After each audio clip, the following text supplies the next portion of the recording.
Okay.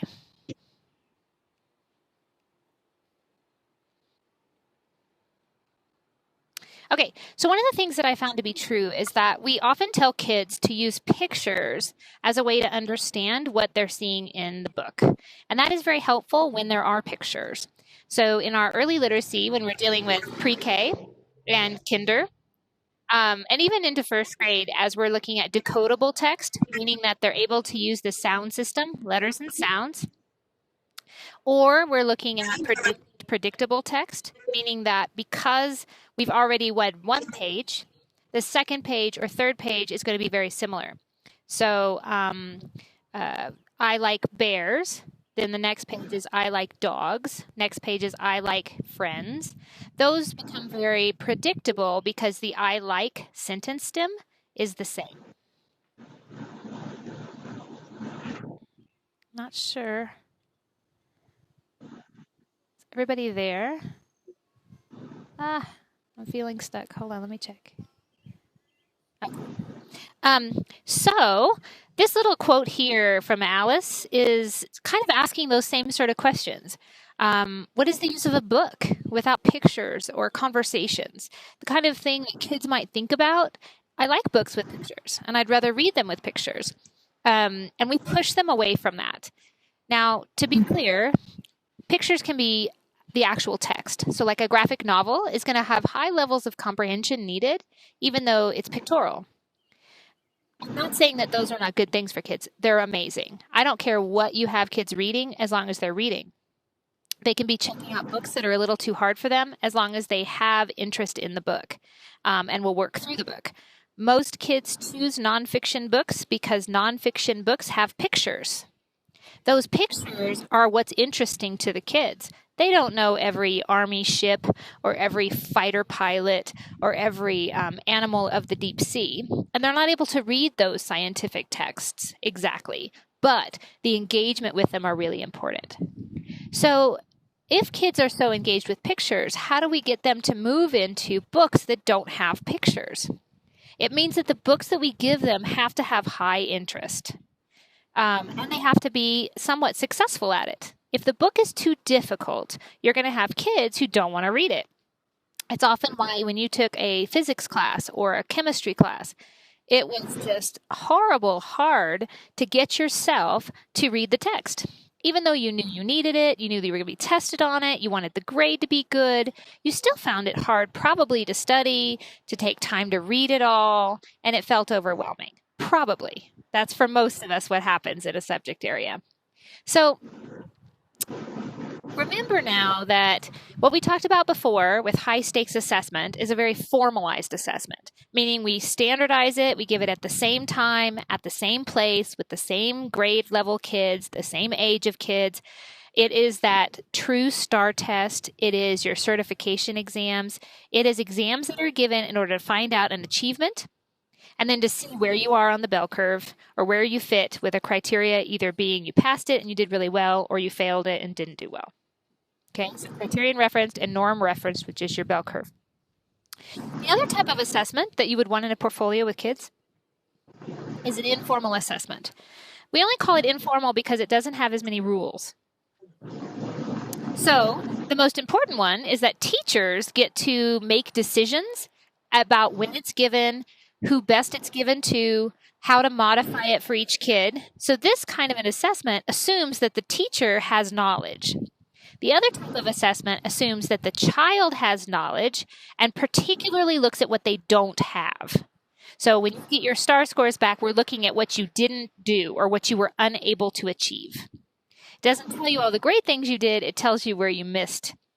Informal assessment instead allows us to dig deep into the kind of responses that kids give in order to figure something out. So your affect inventory, using Garfield, for example, is an informal assessment, meaning you could give it on a couch, you could give it at a park, you could give it sitting in your car, you could give it at the first day of class, which is when I like doing it with littles. I like to do it at the very beginning of school, sort of those first days. So that's an example of an informal assessment, all right? So we're looking for the responses of kids in order to know what they do know as a way to know what we should do. So we are going to look at what they don't know, but remember, an informal assessment in general is looking for what they do know. So it takes a different stance. I'm looking at this point at the process that kids go through, what it is that they know, and there might not be a right answer. So for example, on your Garfield inventory that you look at, there's not a right answer for do you like to read a book on Saturday? You could say, no, I don't. I want to go ski or I want to go climb hills. But you could also say, I love it, especially if it's my book.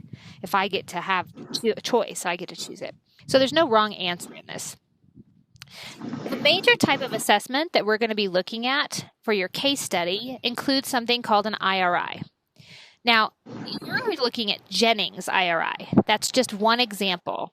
If I were to put up an IRI for you to buy in the bookstore, instead of giving you this one, it would cost you about $500. So on the down low, you have an example that you can use with the kids that is been done over time, meaning that it's fairly reliable, and is going to help you to understand what the kids know, especially in alignment with those 5 pillars. So remember your 5 pillars plus 2. Okay, 5 pillars plus 2. The plus 2 is writing and motivation. So we already talked about motivation. We're going to talk about writing at the end. All right, so an IRI is an informal reading inventory. And the word inventory should, in your mind, go, oh, well, that's like a list of different things. Yeah, the list for this is the different things that kids should know in order to be good readers. So it's going to combine a bunch of different assessments, including phonics, fluency, vocabulary, writing, affect, that's your motivation, and comprehension. It's going to help us to know where the kids are and what they're able to do, okay? So with that being said, we're going to take a look at one. You're welcome to look on the screen with me, or you can pull it up in your own Jennings. That's the one that you just downloaded that you're going to be using to look at, and you're going to be given some data in order to interpret. But today we're just looking at how to read it. All right. So I'm going to move out of here for a second. I'm going to come in and show you this.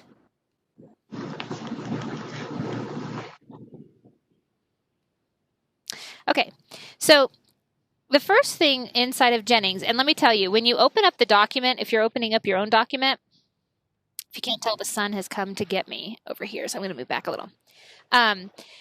You're going to go through a whole bunch of pages before you get here. I'm going to explain everything that's written in those pages. You don't have to worry about the charts and the numbers that are in the beginning of this document. I'm going to be giving you everything that you need to be doing.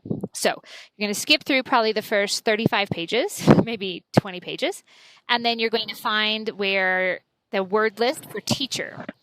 Because this is an assessment for kids, you're going to see teacher pages and then student pages. Okay, there's kid pages and there's teacher pages. The one you are interested in is, of course, the teacher pages. But I gave you the entire document, so in your own classroom, and when you're applying for jobs, you're able to talk about this. You're able to talk about that you know how to do informal reading inventories, that you understand how assessment works. It's a very high level of achievement when principals hear about it, okay? So this is something that you definitely should learn the vocabulary for so that you're able to talk about it in your interviews. Okay, so what you're going to see is a couple different things. First of all, get my pen out here. Let's use red. So first of all, I want you to look up here. This is going to tell us where we are and what level we're at, okay? So where we are and what level we're at. Now, when this is given to kids, we want to make sure that we start at a level that the kid is able to do, meaning that we want to gain confidence as the kid is reading, because we know that these are going to get harder over time.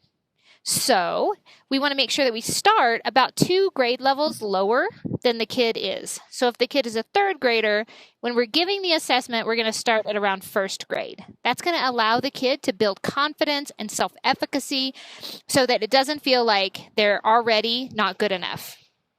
That should sound very different to you than the STAR test, which is given to the kid at the grade level, and then we decide if they are at that grade level or they're not. If they're not, well, there's a problem. We got to give them intervention. We got to make all these things, and they feel like failures. This instead is looking at what they can do, remember? So we're going to start where they can operate. If you know the child and you know that the kid is even a little bit below that, you're welcome to start lower. What you want to do, though, is always start low enough that the child is able to gain momentum and feel confident what they can do, okay? So up here, word list A is going to go with your pre-primer level. My pen went away. Okay, so back up here again. So if you look right here, it tells you pre-primer. Pre-primer is not pre-kindergarten, okay? Pre-primer is not pre-kindergarten. Pre-primer is sort of like low first grade. You'll notice if you look at the words here, play, with, they, like.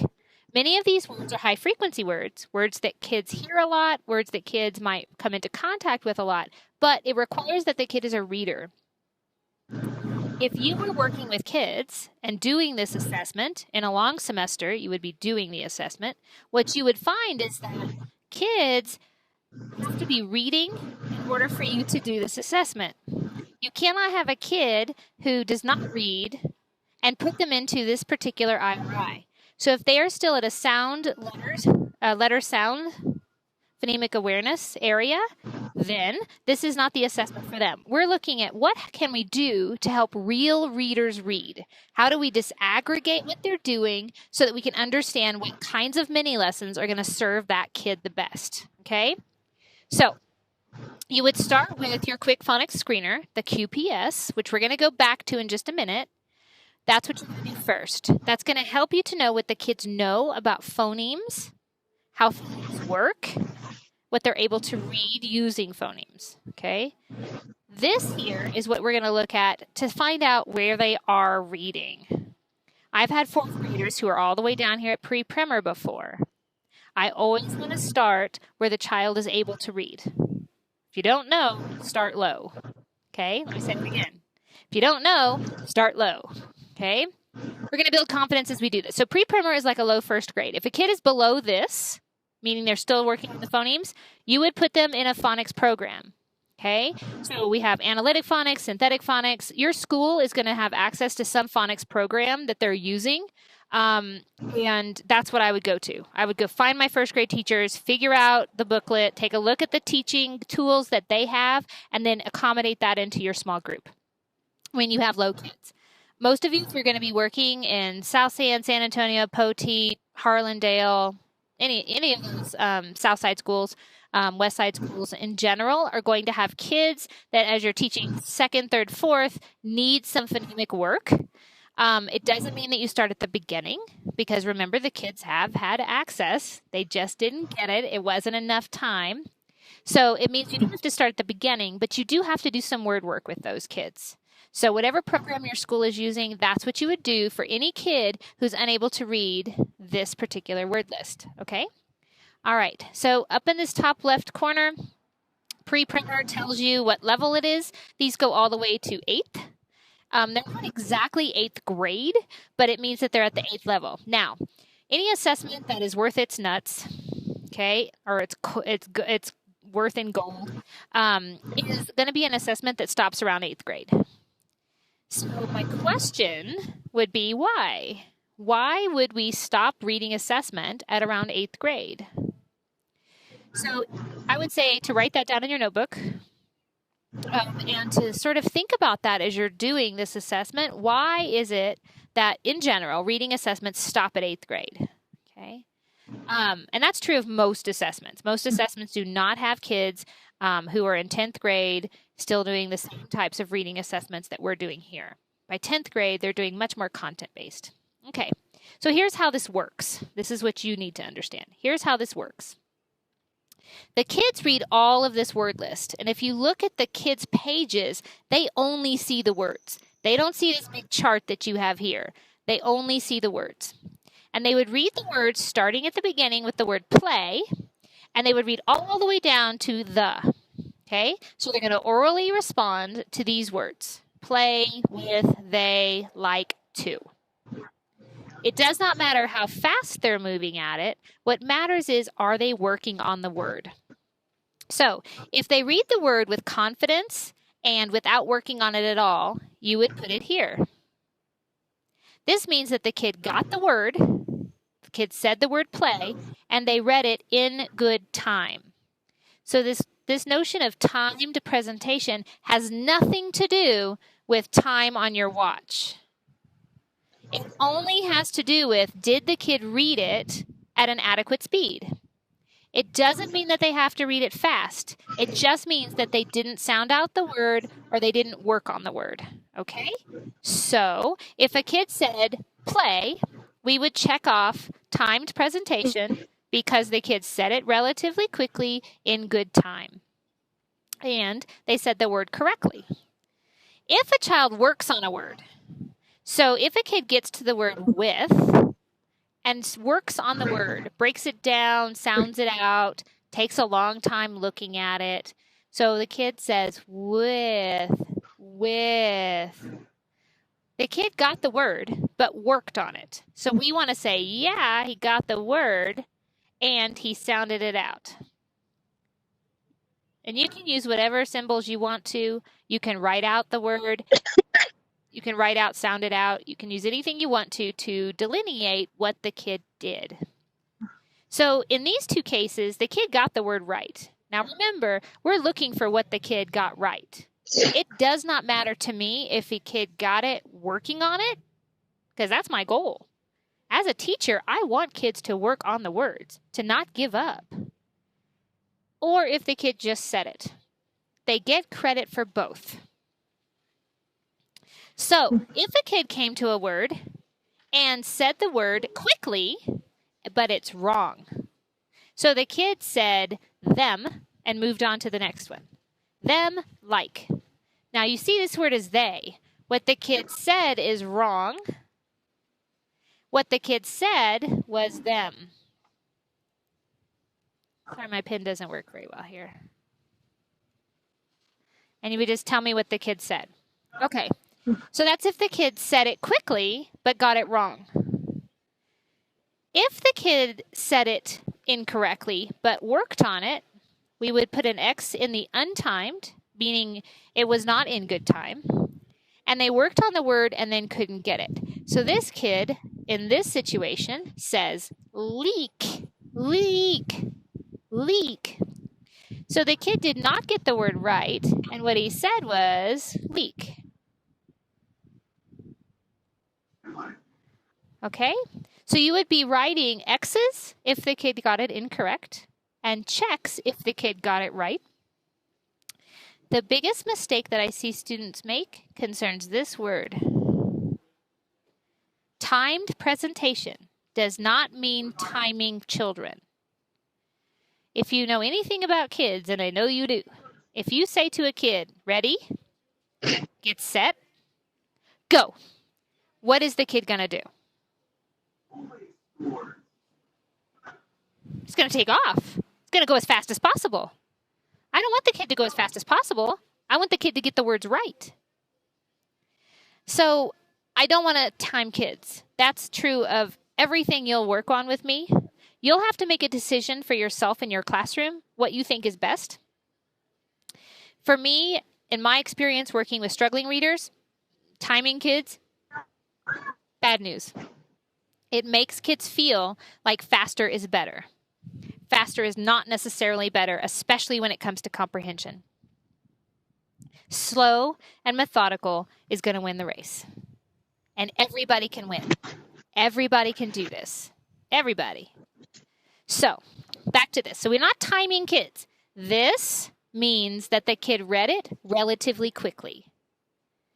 If the kid reads slowly but correct, that's okay too, as long as they're not working on the word. If they are working on the word at all, sounding it out, or taking a long time without saying anything, that goes over here.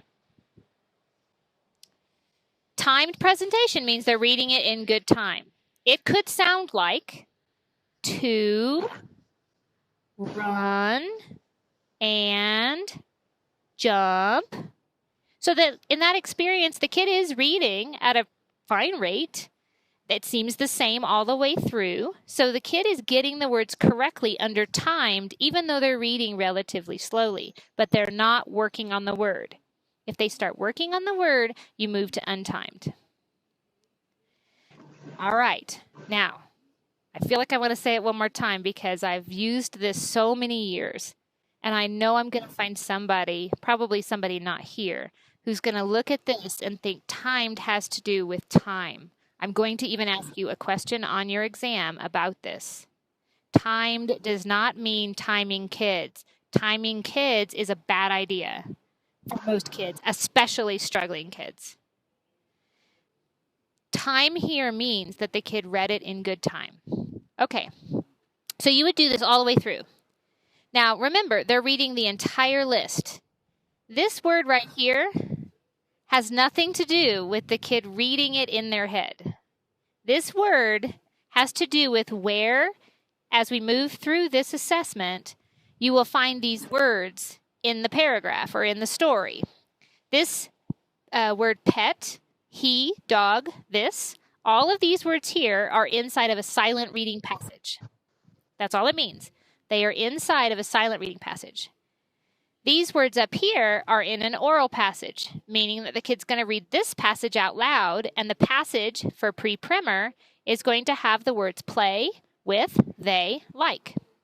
And this is important because some kids do a really good job reading a list. And then when they get to a story, it's a mess. Some kids do horrible on the list, but when they get to a story, they do better. Especially your dyslexic kids. Oftentimes, dyslexic kids will do horrible on this list. But when they get to the paragraph, they're a little bit better. And that's because they can use the context to help them read. Remember, dyslexic kids are highly intelligent. It is not a low intelligence disability. So the kids will use the context to help them. Whereas here, there's no context to help. So our struggling kiddos come in two kinds. Some of them will do horrible on the list and good on the story. Others will do good on the list, but then you give them the story and they miss the words. They can't figure it out. Okay, so all this means is play with they. All of these are in the oral passage. All of these words here are in the silent passage.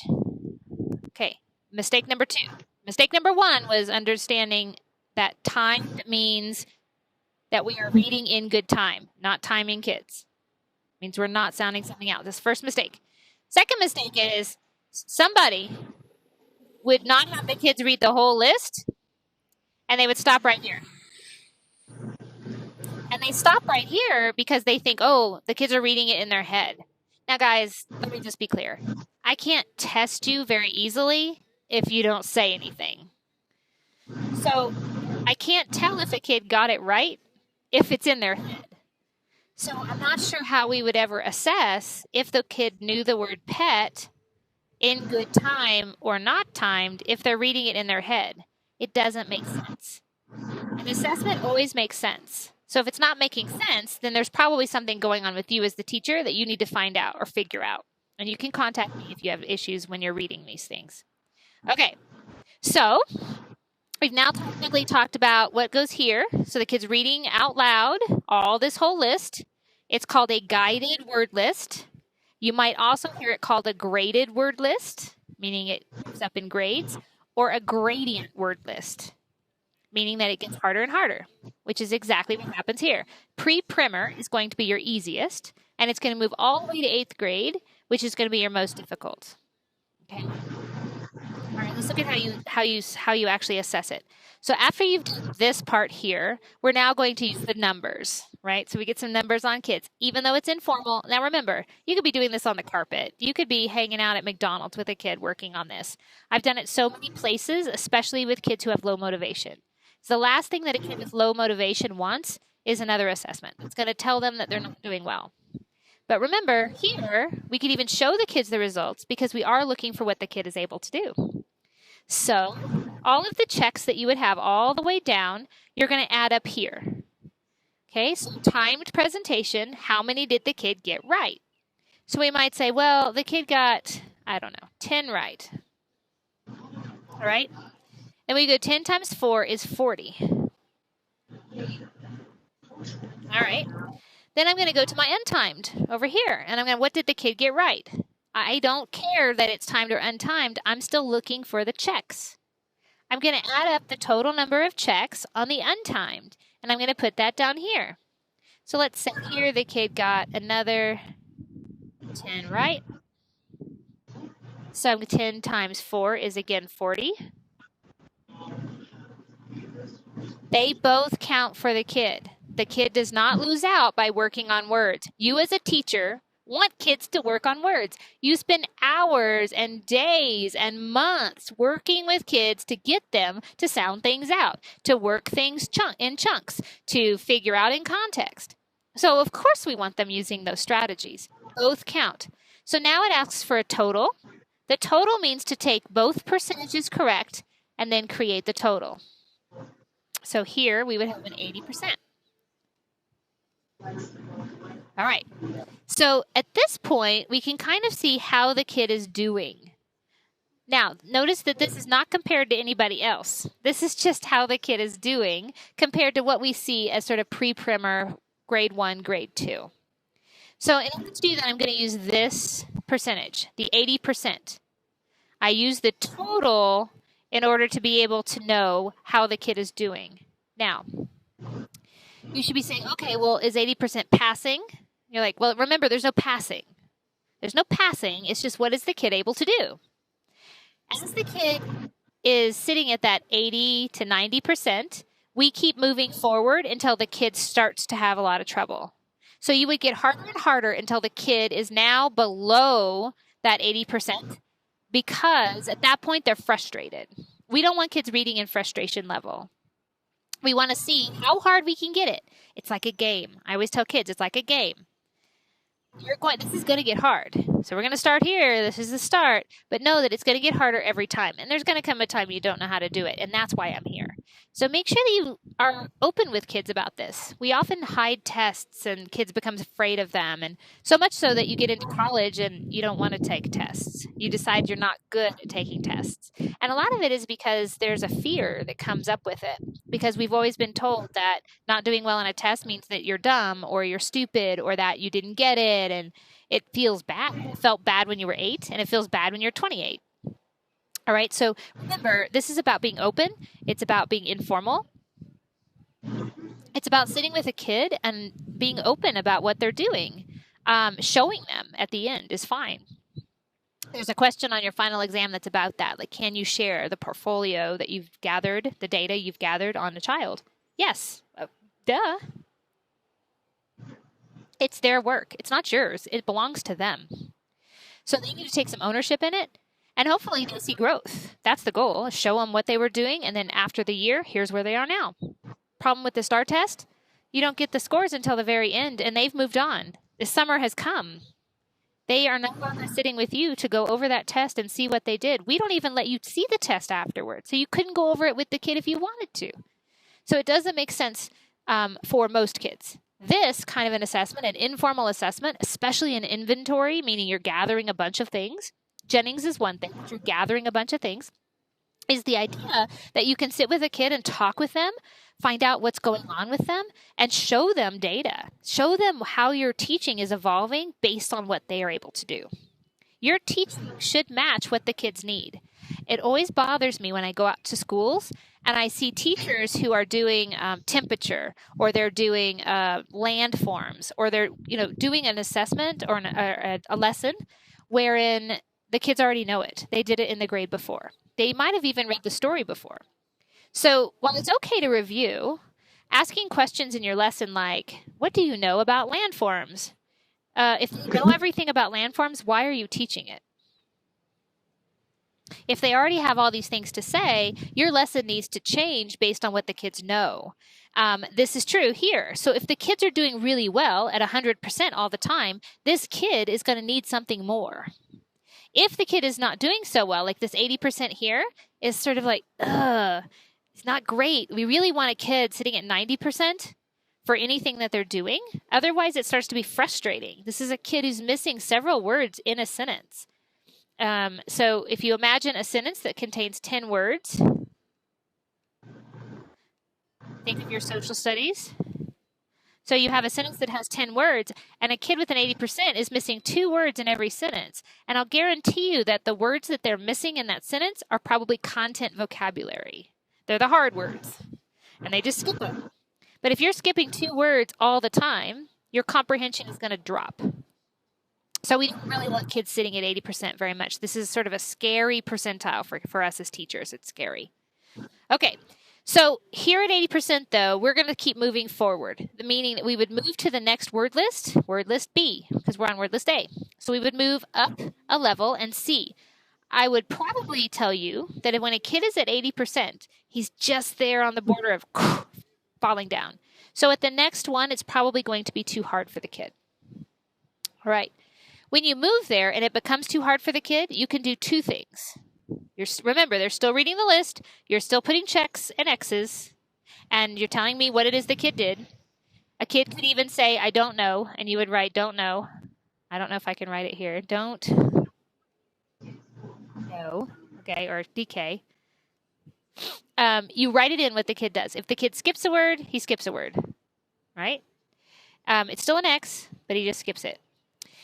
When you get to a frustrational one, like we were talking about a second ago, where you moved up to word list B, and because this kid is at an 80, this is probably going to drop lower. So it's going to be too hard. When the kid starts missing 4 or 5 words, you may stop. When a kid misses 4 or 5 words, you may stop. That means that the kid is dropped way below. It's frustrating.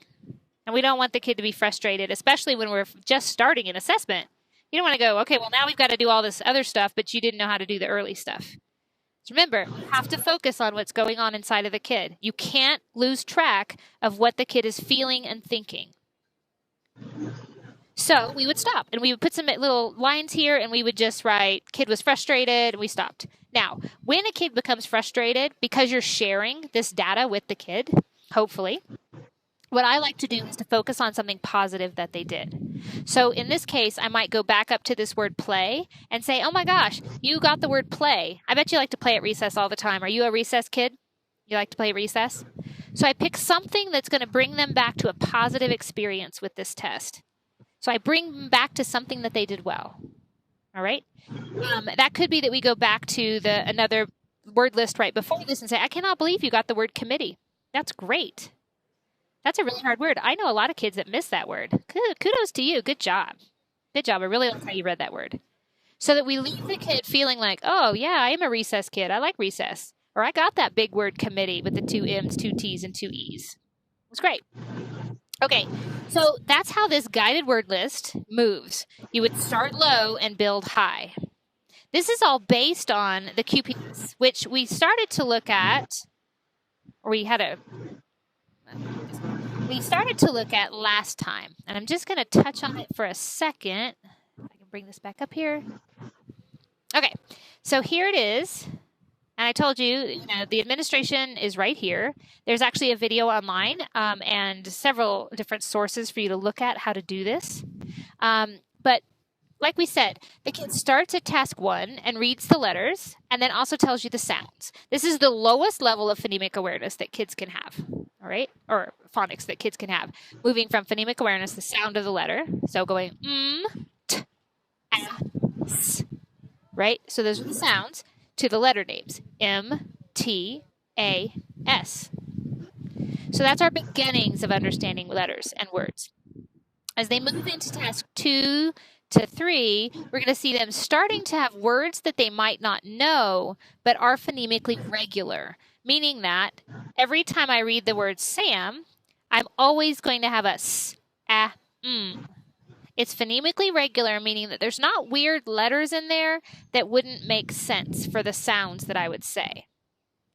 So you can see here all of the words are around 3 different letters, and all of the letters are shown through sounds. P, A, T, pat. The kids can read this any way that they want to. They see these same letter sound. They see these same sentences and letter sounds, just like you're saying, and the kid just reads it. Glenn will, swam, passed, and you would make a mark through swim, and you would say that he said swam. So you would just make notes about what the kid is doing. If the kid misses it, you say what he said. an X over it or a circle around it. All right. So all of these through about task 5 remain very phonemically regular, meaning that every letter and every letter has a sound, and every sound and letter makes sense for the word that it is. As we start moving up into these later tasks, that's not necessarily true. We get into words that you have to understand some of the derivation, or you have to have had experience with some of the letter combinations in order to read the word. Because most likely the kids will not know what the word means, but if they're good at understanding how words work, they would still be able to say the word. Now, to us, that sounds sort of weird, I think. Because it sounds like, well, how can I sound out a word and say the word without knowing what the word means? We do it all the time. We actually do it all the time. So kids, for example, looking at this task 9, the kid will be able to sound out perhaps amputate, but if he understands how words work, but he might not know what the word means. Most of these words, the kids will not know what they mean. Now, I like to ask them if they know what they mean. Not on everyone, but I do like to pull out some of those words and just see if they know. Kids that are reading at this level often have very interesting and even funny definitions for these words. So, for example, let's see, what's a good one? Oh, dominate. I've had kids who read it, and then when I ask them what it means they'll tell me an example like soccer. I'm going to dominate the field. And so they can't tell you what it means, but they know it means good. I'm going to run on the field. I'm going to dominate it. So that's always a good one. Superior is another one. I've had kids say everything from it's a lake to it means that I'm better than everybody else. So it's not that something else is, it's I'm better. I'm superior. Emergency. I just did this assessment on a kid online maybe a week ago. And when we got to this word emergency, this was an 8th grader. We got to the word emergency. He goes, oh, it's like COVID in New York.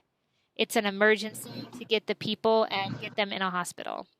And I thought, oh, the kid is learning what it is to be an emergency based on what he's seeing with this pandemic. And I thought that's the first time I've heard a kid really use it as a way to describe something. This one was really funny too. The same kid, he told me that his mother was prehistoric. I thought it was so fun. So his mother's prehistoric. So sometimes you get these really great answers, and I just pull some out, or I might even ask the kid, do you know any of these words? Tell me which word you know, what it means. So, but remember, on the QPS, the Quick Phonics Screener, all they have to do is say it, and then they get it correct. All they have to do is say it. So if you look at how you're scoring it, this looks really complicated, but it isn't. All it's doing is asking you to mark what the kid got correct and what the kid missed, mostly what the kid got correct. So you're writing what it is that the kid said or did on each of these. And then you might write the little comments over here saying the kid took a long time, he scratched his head the whole time, he bumped his foot up and down, he struggled on all the bottom words, whatever you want to write about the kid. You might see some comments here. And in the one that you're going to be looking at, I have comments that I've written in here for what's happening with the kid. So I want to remind you, while we are paying attention to what the kid got correct, what the kid was able to do, or what the kid was not able to do, we also are paying the foremost attention to how it's working for them inside of them, in their head and in their heart. Those are just as important, that social emotional learning. We've got to make sure that we're not doing harm. We're not doing harm. We don't do harm. So if it feels like it's hurting a kid, it's time to stop, take a break, get a banana, chill out, and then we can come back to it at any time. Because it is informal, I can do it at any time. So you just stop if the kid is frustrated for that day. Might try it again. So you're going to add up what the kid got correct out of 10. And you mark it over here. When the kid starts, remember 10, well, this is 30, but when the kid has 10, if they're missing more than 2, you can stop. That's 80%. The kid is not able to do that. So stop if the kid misses even 2. All of these are out of 10. So if the kid misses 2, you're good. Stop. He's at frustration. All right. So you would be taking a look at this. In your assessment, at home assessment, I'm going to be giving you data here. So your job is to look at it and say, okay, where was the kid doing well? A participant has joined the meeting. Where was the kid doing well, and where was the kid struggling? Those are your two sort of questions. What do I see happening for the kid who's struggling? What do I see happening when he's doing something really good? So both of those. So while you are going to be looking at writing some statements about how they did, I do want you to recognize that the most important thing is do no harm and, we got somebody here. Do no harm. And to then take a look at what you're going to be working on for your mini lesson. What does the kid need based on what you see here? Professor Wilson, we can't hear you. You keep breaking up. Oh, no. Is it any better? Thank you, whoever yelled out at me. Is it any better? There it goes. And I think it stopped recording because of the connection, it said as well. No.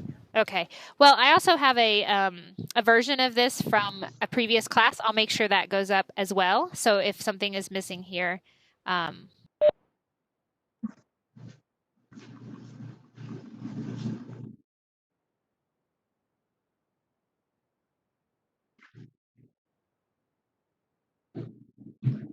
You're on mute.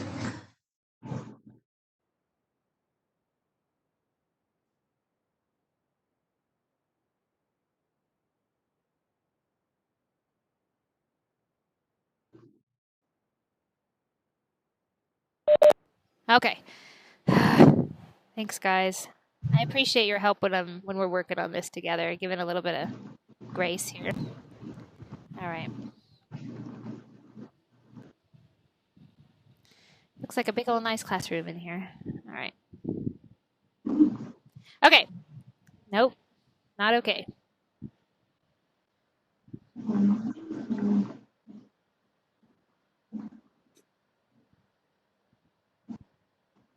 Oh my gosh, there's a giant truck. This is awful. I'm so sorry. Okay, so don't worry about this last page. This page here, you would be working in an entire class about. So this is where you would keep up with all of the kids and then the letters and sounds and the tasks that they were able to do. Uh-oh. Okay. I don't know what's happening. So in this case, we would put Jenny and we would say, where is she at task 1, letters and sounds, vowel consonant, consonant, vowel consonant, CVCC.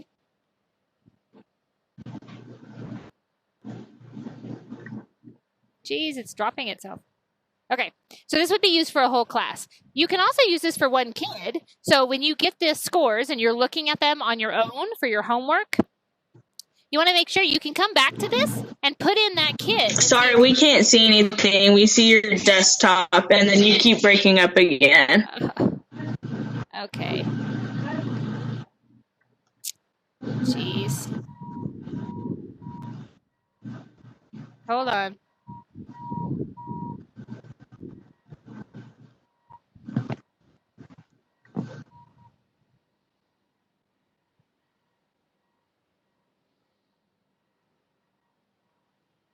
I'm so sorry. Okay. Am I back in the room with you? Jeez. All right. Can y'all see me and hear me at all? Okay, I'm going to try to share here. Sorry, I'm frustrated too. I don't want that. I want to share my screen.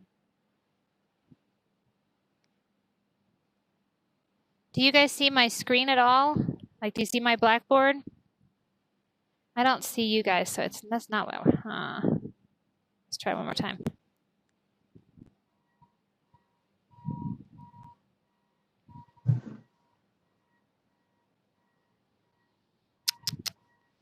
Awful. Let's see.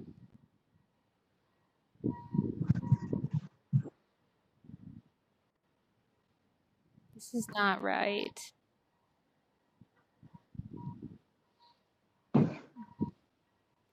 So you guys don't see, do you see my screen now that has the QPS class summary?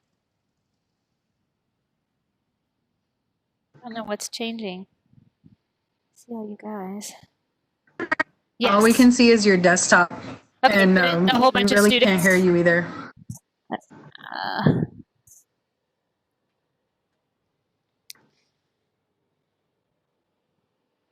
All right, let's see if that's any better. You see my desktop, or do you see the whole screen with all the students on it?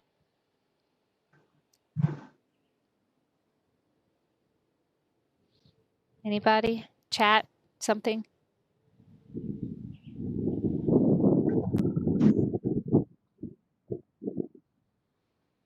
We just see your desktop and we can't see you. I wonder why. All right. Do you see me down at the bottom in here? Or you don't see me either?